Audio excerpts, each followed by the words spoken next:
a good time. Put a smile on your face, yeah. Can be Cam and Elation Radio.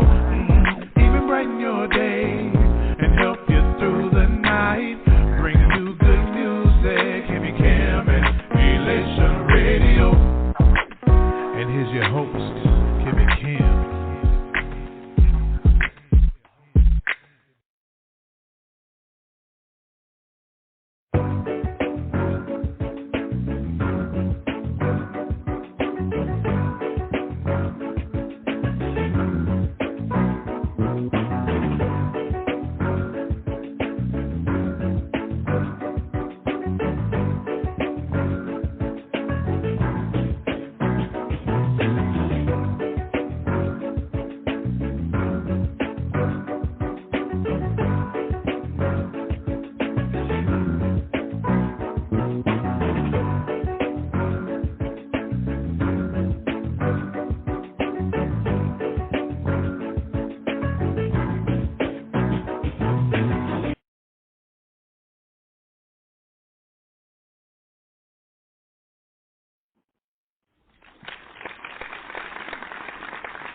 Good evening, good evening. It is Monday here in the United States, March the 7th, 2022. And we are here on the Jadasa Live broadcast globally across social media platforms and Blog Talk Radio. I am your host, Cynthia Bennett. Here on the podcast, we talk about issues dealing with abuse and neglect, and to raise awareness, provide resources, and offer hope through educating, edifying, and encouraging in our community, locally and globally. And I want to thank you, our viewers and our listeners. And we ask that if this podcast is helping you, family, your friends, and your associates, the Jadasa organization is asking you to take time and go to our website and our social media pages to see the causes we raise for women and children. We want you to please like and share here on social media, whatever platform you're on, whether you're on Facebook or Instagram or YouTube channel or on the Blog Talk Radio. We want to ask you to like and share our page, like and share this video. Because you never know who down on your timeline needs this information. But before we get started, I have a few announcements, some exciting things that's coming up that I want to share with you. So I am down here and bring it into the stream. And as you see, our weekly closed support group circle, Sister is still ongoing. However, we will have that once we have ladies and teens that want to be a part of it to come in, and we will have it this Wednesday from 7:30 to 8. We're going to be 7:30 to 8:30 this Wednesday. So I have a prior engagement that popped up that I wasn't aware of. And so, ladies, if you want to be a part of this group, go online to info@jadasa.org, or you can email us, or you can call us at the 1-800-292-2145 number, or you can hit us up on social media and let us know that you want to be a part of the Sister Sis on Zoom. So we are going to have it. If we have someone that come in, we were going to have this group session because it is to help you and me and everybody else that wants to come in a part of it. Okay? Next, we have started our spring 2002 developer class last week. It is awesome with our new developer, instructor, and trainer with Twyla Baylor. We've had some people come in about finances, basic finances, and we had a business owner to come in and talk to the girls about businesses, entrepreneurship. You still have time to go. This Saturday will be the absolute last Saturday that you can register and come in. After that, you will have to wait till the summer session because we will have moved far beyond where you could catch up. So if you have any nieces or nephews, not nephews, nieces, daughters, family members, friends, neighbors that you feel that will benefit for this, I guarantee you they will love it. We are going to learn how to build our own app, and at the end of the program, they will each receive a certificate of completion. Their families, their loved ones can come out and present and watch them present their app that they've created. And we also turn around and invest in them. We give them a $50 gift certificate as a way to show that we are investing. We are planting seed into your life, into your thoughts, your idea, your entrepreneurial endeavor. And so we are starting them out young, and we want you to be a GLAM project. This is a Prom and Empowerment Expo, and it is for one day this Sunday, March the 13th, 2022, from 1 to 4 p.m. at the University City High School, where they will be doing pampering, glamoring. We'll do workshops. Girls that get there, they get a chance to pick out a free prom dress. You know any people that's going to senior prom or junior prom, and they need a prom dress, you need to register them for this very glam project that's this Sunday from 1 to 4 p.m. at the University City High School. Jadasa is a vendor there. We will be doing a workshop called The Princess Within. We will have tiaras. It is just going to be awesome for the young girls. So if you know any girls that is going to be going to somebody's prom or junior prom or their own prom, they have the opportunity to come to this expo and pick out their prom dress for free. The information is on this slide. If you need more information, please email me or hit me up on social media, and I will get that information to you so you can register this Sunday and this Sunday only. Don't miss it. A free prom dress. Prom dresses are almost as much as a wedding dress. So if you have the opportunity to get a prom dress for your daughter or your niece or your loved one who is going to prom this season, okay, and last but not least, I am putting this out here. Put it on your radar. It is already etched in stone. It is already everything is in place. The park is secured. Security is secured. The vendors are secured. 10/8/2022. The Walk Run Against Abuse, Jadasa, is in North St. Louis County. We have partnered with all of the majority of municipalities in North County who will be there and who are partnering with Jadasa for this annual event. Mark your calendars. You will hear more about this soon. So I just want to put this out here for you all. So those are our announcements right now. And as we pass out, we're going to have some more because we got a couple of things that's coming down again this year. But that has already been etched in stone. Everything is done, is in place. I just need you to mark it on your calendar and have your coins ready so we can help these women and these children in the situations they're in and help them get out the situations they're in. So for more information about resources or questions, go to our website at jadasa.org. Also, for that Fairy Glam project, if you know somebody that want to go to prom this year, if you don't want to be spending $600-$800 for no prom dress, have them at that Fairy Glam project this Sunday from 1 to 4 at the U City High School. That's where we will be. Jadasa will be there, and we will be doing a workshop on the Princess Within. And I want to see you there. So tonight, and that's a good segue about this prom dress and teens and all of that stuff because what we're going to talk about is teen dating abuse. So we want to get there. We're going to be talking about the mind. We're going to be talking about the body and talking about how we can dress up and look pretty and how we can, how we see ourselves. But we want to talk about this as well because this stuff happens. This happens at proms too. It has happened at prom. So we're going to talk about teen dating abuse. And most people think that domestic abuse is something that happens to just adults. That it's just something for married couple or old people. I've actually heard somebody tell me that, we don't worry about that. That's for people y'all age. Well, but in reality, teen relationships is much more common than most people realize, and most parents realize.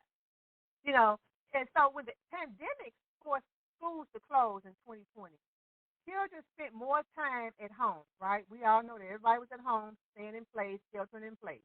And we as an advocate, we have seen an increase in teen dating violence when the calls to the national and the local domestic abuse hotlines skyrocketed with the growing use of technology and social media among teens. Now, you know, them teens, almost everybody, even the adults, folks love social media. That's all we had. We couldn't go anywhere else, right? We couldn't do nothing. We couldn't go any place. We was at home. So everybody's escape, social media. Everybody's entertainment with social media. Everybody's communication and socializing was through social media. Well, because there was more of this going on in social media, of course, this pandemic rose more too, this teen dating abuse. And so this is an emerging kind of abuse that's becoming more common, and we call it digital abuse. And digital abuse is stuff like this, controlling passwords. People want to know what your password is, and they want to give you a password. And sometimes they'll tell you, no, you got to get a password to get on your own stuff. That happens. That happens. Or someone, your significant other, a person you're dealing with, demanding to see text messages and who you texting and why you texting them and why they texting you and what y'all talking about. Demanding to see text messages and floating sexual images. They call it sexting. You know, sending sexual images and taking pictures of their genitalias and sending it to people, or, you know, taking pictures of their, quote, girlfriend, boyfriend, genitalia, and then I guess they get in an argument and stuff, and next thing you know, they pictures splattered all across Instagram and sent all over to these group chats and all that stuff. All of that, and then they want to know location. They want you to put a location on your phone so they can track where you are. All of that is digital abuse. And that's a part of teen dating, and that's what people have dealt with. Surveys. They said, looking at teen dating, they found that 1 out of 11 girls and 1 out of 15 boys experienced physical dating violence in the past year since the pandemic. 1 in 11. That's, about 9%? 1 in 15 boys, you know, dealing with physical abuse. And then it says 1 out of 9 girls have experienced sexual dating violence. All those things. And what is sexual dating violence? We're going to talk about their parents. Here are some signs some of child might be trapped in an abusive relationship. If you notice any of these things, you know, these are some telltale signs that we as parents need to take notice. You know, we know our kids, right? You know your kids, but then you know when there are some changes in your kids. And so we need to not say, oh, you know, they just going through, they having a moment. You know, we all have moments. But look at how long that moment is lasting and how severe is affecting them. Take notice of all of that, because we all have moments. Everybody, you know, has to deal with life. But look at the severity of it and the longevity of that moment, whatever that moment is, because it should raise a red flag or put a check in your spirit, especially when you know your kids, right? Violence. And this is just a good segue, because even Sunday, I'm not going to talk about this part, but some of the things going to be in it, but we're going to be there. A shift away from friends and activities that they used to enjoy. All of a sudden, they don't want to hang out with certain people no more. Maybe if they're friends, once they got with their significant other, and then all of a sudden they don't have time for their friends, or you know, they can't play baseball. They was always on the baseball team, or they was always on the soccer team, or the tennis team, or whatever. They was always doing some kind of activity, and all of a sudden they got with this, you know, person that they're with, and the things you know they used to enjoy, the things you know they would almost eat, sleep, and think about all the time, all of a sudden, they can take it or leave it. Those are telltale signs to take notice.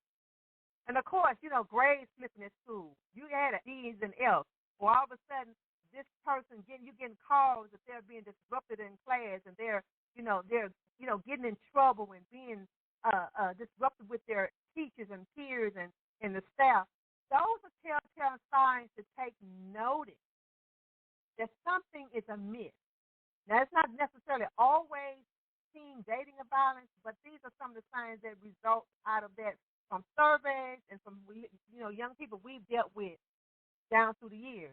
Excessive time spent texting. Now, sometimes, these you can. It's hard to judge that one because they stay on the phone and text all day in the class, outside. But they only majority, not they, majority of the teens, they only charge their phones when they at 2%, and rarely do they get 100% because they got to get on the phone and text. So you got to kind of weigh that. Checking in with their person, they always got to check in with their partner and stuff.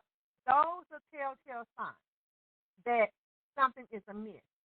Often apologizing to the partner or for the partner with excuses.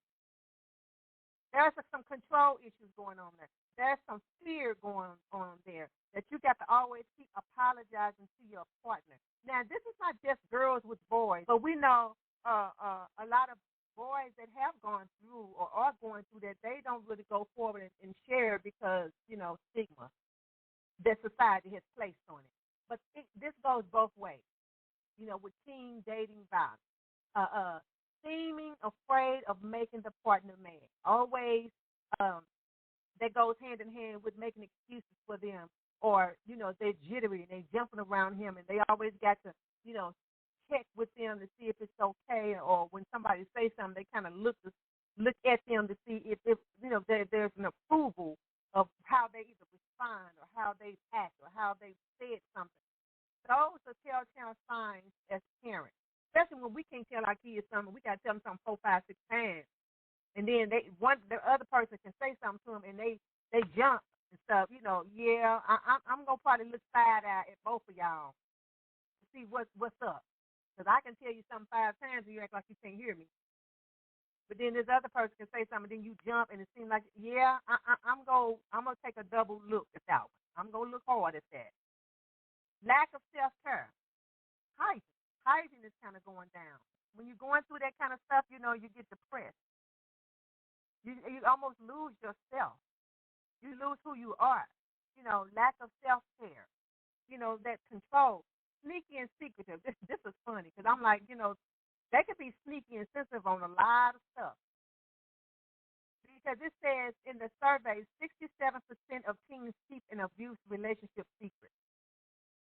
67%. That's more than half. Keep an abusive relationship secret. So parents, we have to really look and watch and monitor. Because again, I will go back and say, we know our kids. We know what ticks them off. We know how to get they. We know our kids. We had them. We've been around them, so we know. But we know when something changed. When something's off. And so especially when they start getting with a relationship, when they start getting in this relationship with their significant other, and then they get all this secretive and then scared to say something and all that stuff. And so my thing is, let me digress right here. If your significant other disrespect, let me fix this.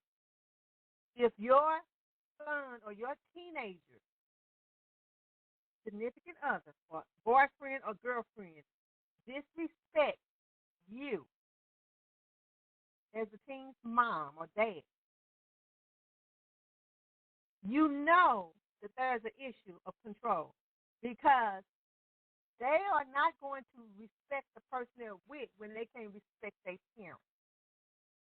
Those are telltale signs. If they can't respect mama, they're not going to respect you. And if they definitely got a problem with their own parents, those are red flags. And we have to, because we have to be careful, oh, he just like that. No, he ain't just like that because you that and all the bags of chips. That's not it. It's deeper than that. It's deeper than you. It's bigger than you. It's deeper than you. And so we have to make sure we monitor our kids and with these things on both ends. Your daughter or your son and the significant other. When they're depressed and lonely. Now, that's sad. It's one thing to be depressed and lonely, and you supposed to have somebody. Make it make sense. Make it make sense. So, parents, if you notice any of these red flags with your teen, it's best to speak to them directly about it. And I'm going to talk about this too, because there's a way we need to talk to our kids. You know, of course they're our kids. They're going to always be our babies. They're going to always be our kids, but you have to communicate with them based on their level of maturity. What am I saying? If your child is a 16, 17-year-old and you're trying to talk to them because you're the mama and they're the son, you're going to lose them. You're going to lose them. You have to talk to them based on the maturity of that age group. For example, when my son was, here and we had to talk to him and he was in college and all that stuff, yeah, I'm going to always be Cynthia Bennett, the mother figure over here, and my daughter. But they grown. I cannot talk to them like I talked to them when they were 10. You can't do that. You're going to lose them. And they're going to shy away from you. So you have horizon, and it's just getting bigger and bigger on top of the other pandemic of what grown folks go through. These are babies. These are kids. And so you may need help when you want to talk to your teen. And when you talk to them, you let them know, hey, abuse, that's not normal. Somebody talking to you like that, that's not normal. You're this, you're better, you're greater, you're smarter. You have to talk them up, because if somebody's constantly talking down into their ear gate, and then they start believing that stuff, if you don't counteract that, they're going to always think like that. And then guess what? As they get older and as go on with another relationship and they go into marriage, maybe they're going to keep gravitating to that type of relationship. They're going to keep gravitating to that type of significant other, because that's all they know. So we have to feed the opposite in their ears. No, you're not that. You this. No, you're not crazy. No, you're smart. No, you're not dumb. No, you're not ugly. You're pretty. We have to speak that into them, because if they're going through that, and when they're in love, let me tell you, you have to be careful. And you have to come to them, not as a friend, because I used to always tell my kids, I'm not your friend. I'm your mama. Now, what I'm going to do, I'm going to be friendly to you, and I'm going to be a friend, but I'm not your friend. And that's the difference. I'm going to hear you out, I'm going to listen, and I'm going to share what I think. Now, when I share what I think, it's up to you to either take it or reject it. Whatever it is, it's the consequence you have to deal with. That's how I had to talk to my children. Because if I said, you do this, you don't do that, you do that, they went left field every time. Every time. But when I give them the option, this is what I would do, but you have to make, but I will hope you make this decision, but this is what you have to do. And it always worked for me. So I'm just telling you what worked for me. So when you know they're dealing with that, rally around your child for support. Stress the need to end contact. Now, this is different than a person that's grown and going through an abusive situation, and we always tell them, hey, so what do you want to do? We give them the control back. What do you want to do? How what do you want? How do you want to help? How do you want me to help you? We're giving that person the control. Now, when it comes to teen abuse, you're telling them reason why they need to cut contact. Because for one, you're still responsible for them. They're teens. They're not grown. They're not adults. You're still responsible, so you can say that. This is why you need to cut off contact. Now, they may do it and they may not. But that's a little bit different, a little pivot from talking to a fully grown person who's going through this, because they have to be able to make the decision themselves to get the control back. Now, when you're talking to your kid, your teen about this, don't judge. Don't judge. And don't say, oh, my God, do not say, I told you so. They already feel bad. They're already vulnerable. They're already damaged. They're already feeling isolated. And what you're going to do by judging or saying, I told you so, you're going to further push them away. You're going to further isolate them. And then from you, you're going to further isolate them from you. And they're not going to share nothing with you. They may talk to somebody else and they may not, but they won't talk to you. And so you want to make sure that you're going to always be that open door when they get the courage to walk through it and they want to talk. You want to be that open door that no matter, of course we have our minds and we mamas and dads, but we have to see once in the back of their mind, they already know you think that way anyway, and they already expect it. Don't give them what they expect. Oh, mama go say, I told you so. I told you shouldn't have been messing with him. I told you should have left him alone. I told you they wasn't no. Don't do that. That's the last thing they need to hear from us. That if we're trying to help them, if we're trying to help them, you don't judge, you don't tell them I told you so. Because that's going to shoot you in the own foot. And they're not going to tell you nothing. Because why? We know teens are novice. They're young. Most of them do not have the mature idea to know what it means to love and to be loving.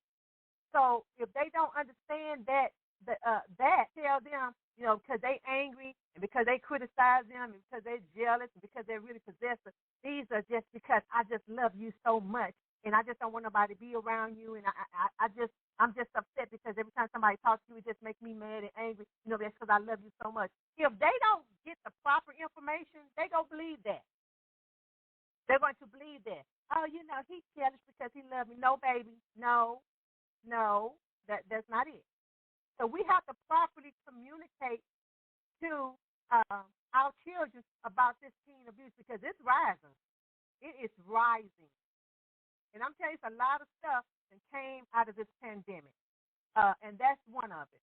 And so every parent, good evening, Marguerite, right? So, yeah, thank you all for coming on. Thank you for coming on. Every parent should think about prevention. Always think about prevention.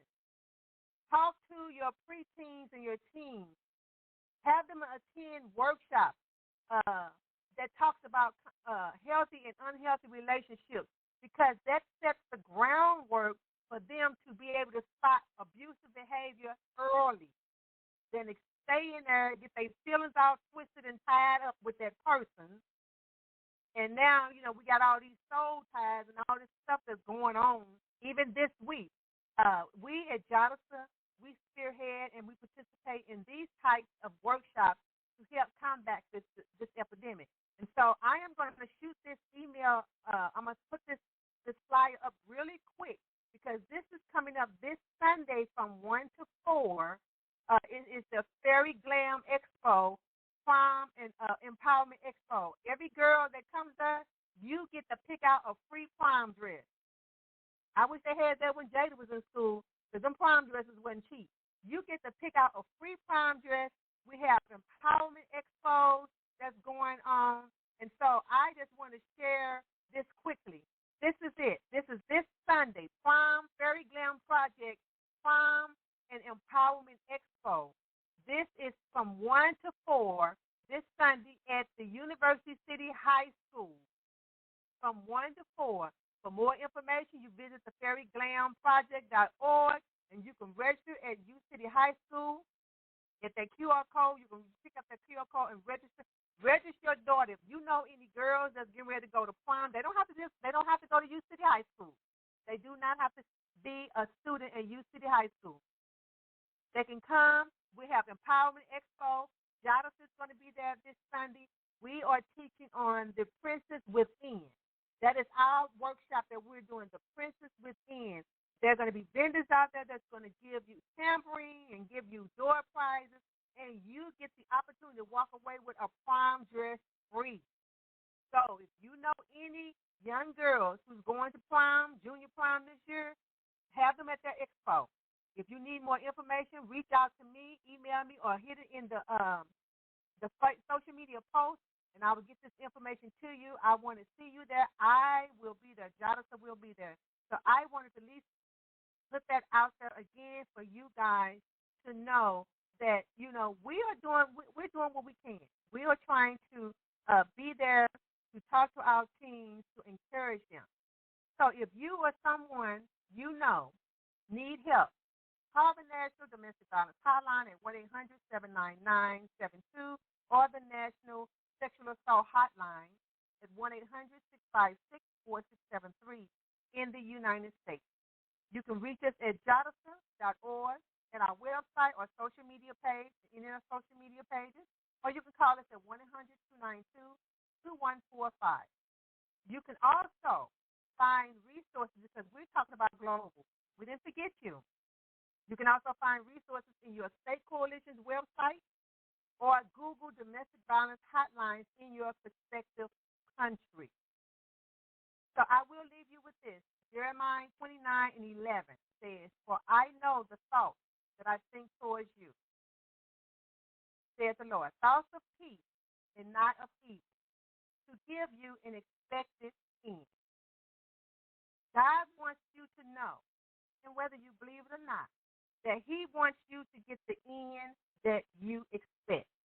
If your end is peaceful, if you want a peaceful end, if you want a joyful end, if you want a loving end at the end of your life, or whatever it is your end is, you want your life to be this. This is what He wants to give you. What you remember is Jadasa. Jadasa is a community-based organization, and you are our global community. Therefore, the global entity is Jadasa. You are Jadasa. Jadasa, 24/7, 365 days, all day, every day. I want you to be safe. I want you to be well, and I want you to be whole. And with that being said,